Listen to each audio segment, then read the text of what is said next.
pagbukas ng pinto ng mga tao, doon sa time na nakita yung tao na hawak-hawak na yung item mismo. So sa tapat mismo ng flash tank ng CR.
Nandun nakalagay sa flash tank ng Indoro. So ang ginagawa nila,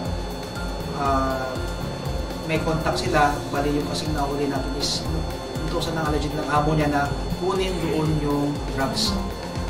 So yung pong nag-iwan doon, hindi na namin nabutan. Nang nabutan lang namin yung ikuhan.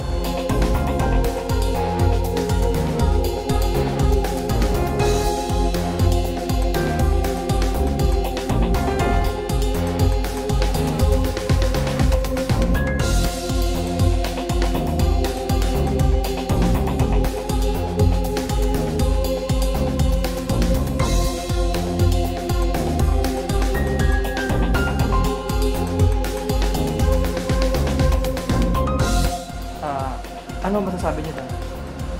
Ha? Ano? Wala kang masasabi? Hindi niyo kinuha.